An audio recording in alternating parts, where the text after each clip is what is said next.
Assalamualaikum and good evening. So I'm on my lecture 19 for CHM477 Inorganic Chemistry, and this lecture 19 will be on coordination complexes in biological systems. Yeah, um, metals. Too much of it will be poisonous to us, but we still need them in our um, uh, bodily function. We need them to perform certain processes in our body.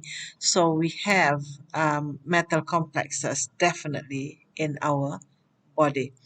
Now, metals are essential for healthy life, but their concentration must stay between specific ranges that vary from individual to individual. The necessary and allowable concentration of metal contained cations in human system is usually very small. We don't need too much, but we do need a trace element, a trace amount. That is why sometimes metals are called trace metals because we need them, but in trace amount. If the concentration of a metal falls outside of this narrow concentration band, a disease state may occur and we may be experiencing some kind of discomfort or disease. Now, if a certain individual shows a symptom of deficiency of a certain metal, for example, deficiency of iron will lead to anemia, and therefore the patient needs to take a certain high dose of iron within the allowable prescribed dosage for a period of time to correct that deficiency. Once that deficiency is corrected, the disease will usually disappear. However, if a patient displays symptoms of heavy metal poisoning, too many, too much, then the way to treat the patient is by prescribing a chelating agent. Do you still remember your EDTA? EDTA? Yep, the EDTA is usually given by doctors to patients who show heavy metal poisoning because the EDTA will um, bind the metal from the top, the bottom, the left, the right, the front, and the back from 6 position. So EDTA is a very, very good metal scavenging molecule. It can remove excess metals from your body. So chelating agents are usually specific for certain metals. Some metals work with EDTA, some metals work with other chelating agents. Now, the occurrence of coordination compounds in biological system, I would like to mention the most important one, which is hemoglobin. Yeah, hemoglobin obviously is known to everyone, even among non-science students. Hemoglobin is used for the transport of oxygen into our body and removal of carbon dioxide from our body through the process of respiration. So hemoglobin. So hemoglobin is a paramagnetic tetramer. It has 4 units that binds to each other, making a tetramer. We have monomer, polymer, and now you have tetramer. The 4 monomers of hemoglobin are conjugated protein in which the conjugated molecule is heme residue containing an iron 2 ion surrounded by a porphyrin ring.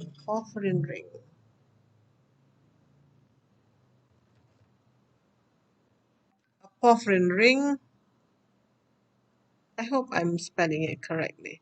A porphyrin ring which is responsible for the transportation of oxygen, carbon dioxide, and other small molecules.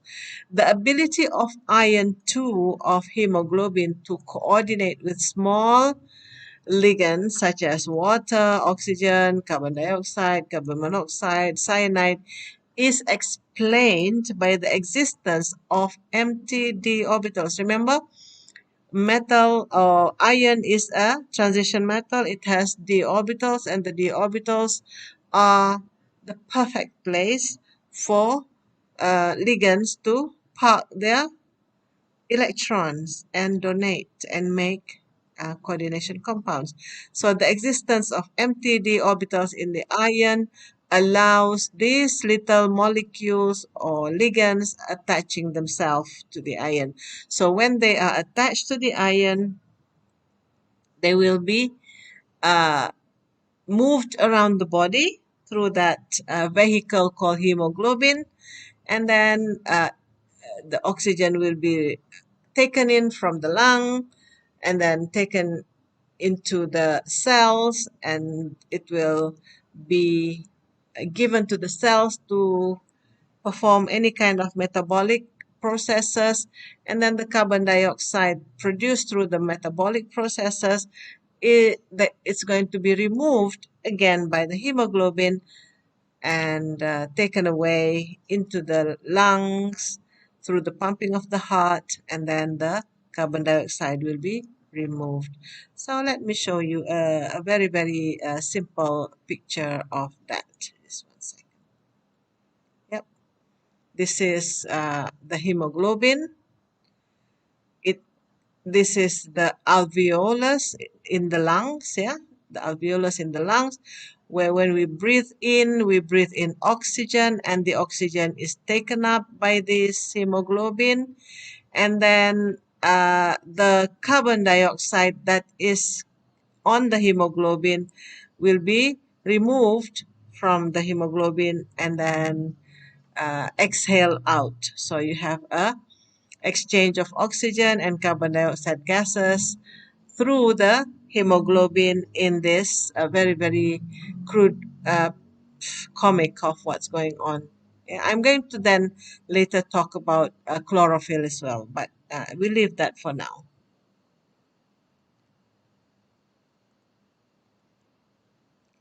The porphyrin ring is believed to be formed via an electrophilic substitution of a pyrrole ring. There's not, so you can read all this. This is very interesting, but all what I want to show you is this picture. You have the formation of the porphyrin ring, and you must be able to practice drawing this porphyrin ring, because it's going to be quite important for this particular lecture for you to know how to draw porphyrin ring. Yeah, when this porphyrin ring has an ion right in the middle here, Fe2 plus, is going to make hemoglobin. Yeah, the ion in the heme group has oxidation of 2 plus.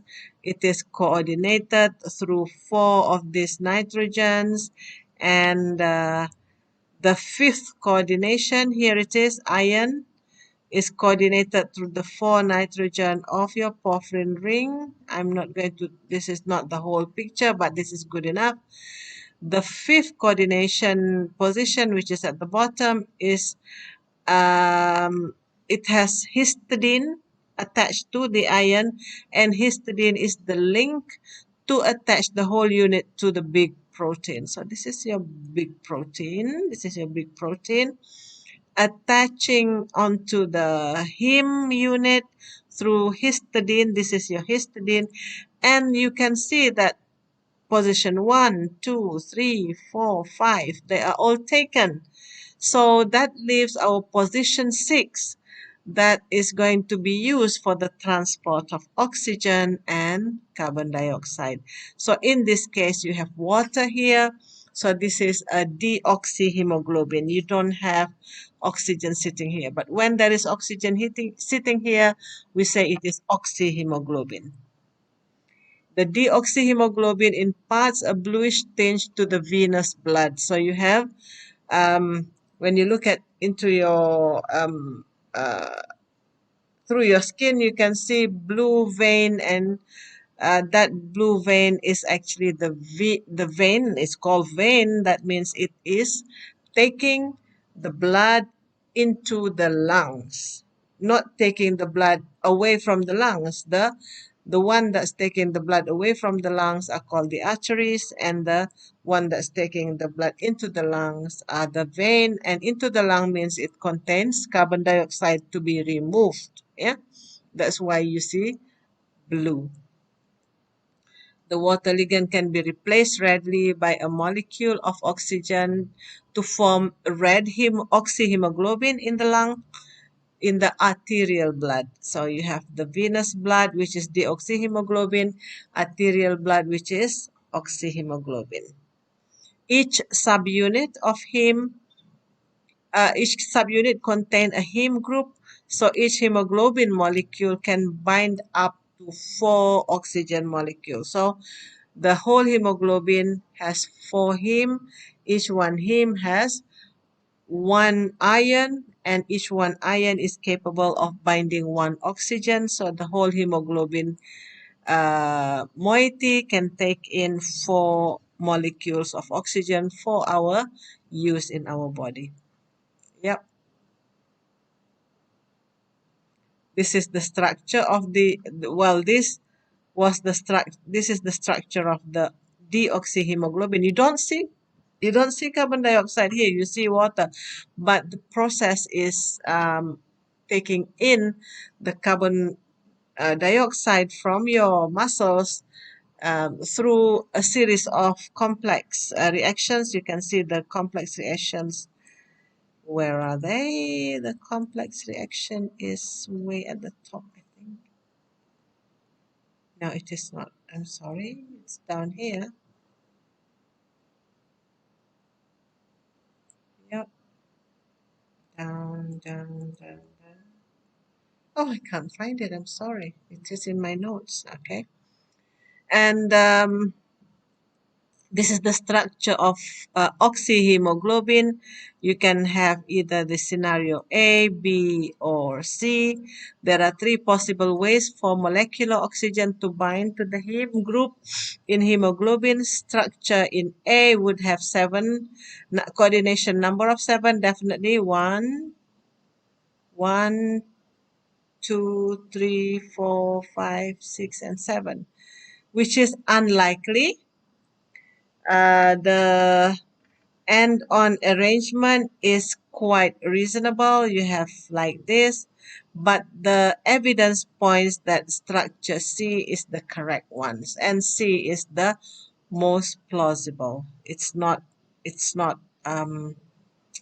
straight up like that. It's quite a bent situation here, and there are structural evidence to support this structure number C. Yeah.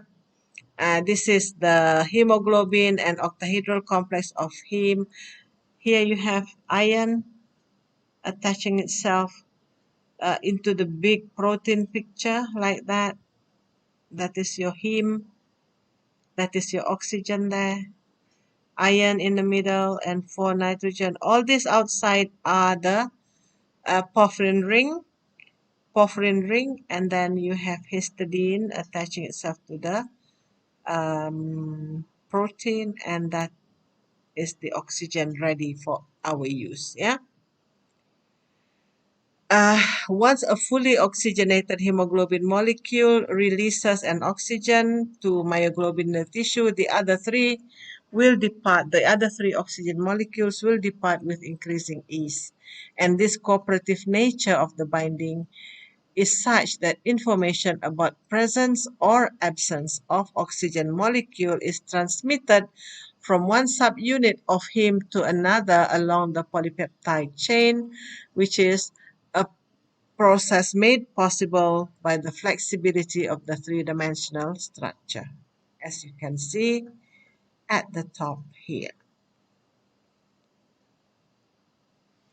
Now, before any oxygen is bonded to this ion, somehow this ion is having quite a huge radius, so it cannot pass through the porphyrin cavity. But when there is oxygen attached to this ion, the ion shrinks. The ion shrinks in size and it can pass through this cavity of the porphyrin ring and it can come into the plane. Yeah, it is believed that ion is too large to fit into the porphyrin ring, but when oxygen binds to it, the ion shrinks so that it can fit into the plane of the ring. So as the ion slips into the ring, it pulls the histidine residue towards the ring, and therefore it's like a pulling off a bell. It sets off a series of effects throughout the cell. Yeah. Biochemists believe that this is how the binding of oxygen molecule to one heme group affects another heme group. The structural changes drastically affect the affinity of the remaining heme for oxygen. So if you look at this picture, you're going to see how oxygen is taken from the lungs into the tissue, and the tissue will release carbon dioxide to be taken up by the hemoglobin and to be released out through the lungs. Oh. These are all very, very interesting read. I highly recommend that you go through this and then try to understand the process of oxygen and carbon dioxide transport in our body through a heme molecule, which is the heme is a coordination compound because there is iron in the middle. So coordination compound plays a huge role in biological system that allows us to breathe in oxygen and breathe out carbon dioxide. Yeah. There is obviously you have everybody has heard of carbon monoxide poisoning. Yeah. Everybody has heard about it. We had unfortunately so many reported events of that unfortunate nature that happens when human lose their life due to carbon monoxide poisoning. How does this happen? Now, carbon monoxide has very, very huge affinity for iron. When carbon monoxide is present, the sixth position on the ion in the heme is going to be totally taken up by that carbon monoxide. And once bonded to the heme, the carbon monoxide is not letting go. It has binding energy 200 times greater than oxygen. When oxygen is bonded to heme, it can easily be released into our cells, and then carbon dioxide will come in, and the whole thing goes on. But if you have carbon monoxide around, that carbon monoxide is going to latch on onto the ion, is going to make a bond 200 times stronger than the bond of heme with oxygen, and that particular heme is not going to be any good for us anymore because it's not going to be able to transport our necessary oxygen and remove our carbon dioxide. So when carbon monoxide has attached itself to the heme is said to be poisoned, and it just will not leave, and the only way you can get rid of it is through natural death. Yeah, through natural death. Once that heme reaches its old age of 3 days, it's going to die, and a new heme is produced, and the new heme can do the transportation. So if there's too much carbon dioxide in a particularly closed area, then a lot of the heme will be poisoned by the carbon monoxide. And the person, even though he breathes in oxygen and by right it should be able to reach your cells, but the heme is poisoned by carbon monoxide. So that oxygen is not going to reach our cells, and uh, people will die of asphyxiation or like lack of oxygen. Yeah, even though the breathing process is happening. Yeah. when CO binds to the heme, the oxygen transport is not going to happen because it is blocking that site. FeCO bond is very strong because of the pi back bonding. So this is in the next code. If you are going into CHM676, you're going to learn about pi back bonding, but not here. Now, a small amount of carbon monoxide intake can cause drowsiness, and headache. Death may result when about half of your hemoglobin are complexed with carbon monoxide. The best first aid response to CO poisoning is to remove the victim immediately to an area with plentiful of oxygen. Don't allow somebody who is showing symptoms of carbon monoxide poisoning to stay in a closed area. Bring that person out into the open where there is plenty of oxygen to allow for to stop poisoning of the hemoglobin. Yep. So that is about carbon monoxide poisoning. Cyanide poisoning is also similar. When cyanide attaches itself to metals like cobalt and iron, it will bind to those metals very, very strongly in the cytochrome A3, preventing electron transport, and cyanide poisoning will be bringing in death if not treated uh, quickly. Yeah. So you can read up about this cyanide poisoning and how it is going to be fatal. Early symptoms of cyanide poisoning includes headache, dizziness, fast heart rate, shortness of breath, and vomiting. This may then be followed by seizures, slow heart rate, low blood pressure, loss of consciousness, and lastly, cardiac arrest. The onset of symptom is usually within a few minutes. If a person survives cyanide poisoning, there may be long-term neurological problems that he's going to face. Yeah, so don't when you observe anybody like that, you just have to give them the immediate treatment, take them to hospital. Now, this was in October 2018, and there was one more recent, very, very recent.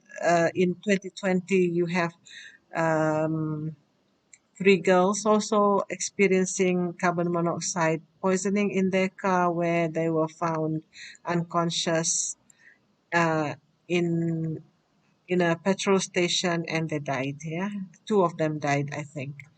This is a story in 2018 where two young men was resting because they were too tired. They sleep in the car. They're too tired. They sleep in the car, and then when they fall asleep, the lack of oxygen in that car causes the production of carbon monoxide, and that carbon monoxide immediately goes to work and attaches themselves to the hemoglobin, and eventually the two people passed away, unfortunately. One was 19 years old, and I think another one was also of the same age. So carbon monoxide poisoning is lethal. So as much as you can, when you need to rest in your car or sleep, you can have the engine on, you can have the aircon on, but please leave the window open. Leave the window open so you can have plentiful supply of oxygen. Yeah, when you sleep, but as much as you can, uh, rest well before you travel. Rest well before you travel. That will be the most ideal situation. And coordination compounds can also be used as therapeutic agent or as a drug. So one of the most popular coordination compound is Cisplatin, which is an anti-cancer drug. Yeah, I talked about Cisplatin in one of my lectures. Uh, only in the cis position will it show anti-cancer property, but when it's in the trans position, there is no anti-cancer property. This again is a very, very interesting read. Please read up about it. This is the, if you like, the DNA of the cancerous cell. The DNA of cancerous cell, everybody knows a cancer cell reproduce very fast. They will reproduce very fast, and that is why you have cancer. Yeah. Now, to stop the reproduction of the DNA, to stop the uncontrolled growth of cells, cancerous cells, doctors have been using cisplatin. How does cisplatin work? It actually binds itself onto the DNA of the cancerous cell, and it, as a result of that binding, the um, the DNA become bent. There is a 33-degree bending result. Is no longer straight like this, it is slightly bent. So when the DNA changes its shape, it's not going to be able to reproduce. And that is how the cancer cell is killed by using cisplatin. But unfortunately, not only does it kill some cancer cells, it also kills healthy cells. That is why when people are given chemotherapy, they are experiencing so many side effects, because not only the bad cells die, the good cells also die. So one of the ongoing research that people all over the world are doing is to produce anti-cancer drugs that are not giving as much dangerous side effect. Yeah. So read up about all this. These are all quite interesting. But actually, this is the end of CHM477. So thank you very much for being with me. I hope in my 19 lectures you have learned so much. You can now start. Don't forget to go into your island or your future to do two things. One, to complete your SUFO, which is your student evaluation online. You evaluate how I teach you. Not only I evaluate you, now you have a chance to evaluate me. So go ahead. And you also need to complete your exit survey, because during the entrance survey, we evaluate how much you say you understand about certain topics. And then after 19 lectures with me and about more than 20 live meetings discussing past year's papers or other questions, we would like to see how your understanding from 14 weeks ago is improved on those topics. So you must do your exit survey. So for us to evaluate the effectiveness of our learning, our teaching, and the effectiveness of your learning. So that's it, girls and boys. I'm quite happy to have given you a complete series of lectures on CHM 477. I wish you all the best. I wish that for you a very safe stay at home at the moment, because we're now under quarantine with this COVID-19. I hope everybody is keeping safe, everybody is studying well. Your semester is almost over. You have 1 or 2 more weeks to finish this semester. So, all the very best, all the very best. I hope and pray that this COVID is going to go away and you're going to be able to come to campus and then do your learning face to face with us, come into lab, do whatever you need to do, and enjoy your student life. So that's it for now, everyone. Take care and be safe. Assalamu alaikum.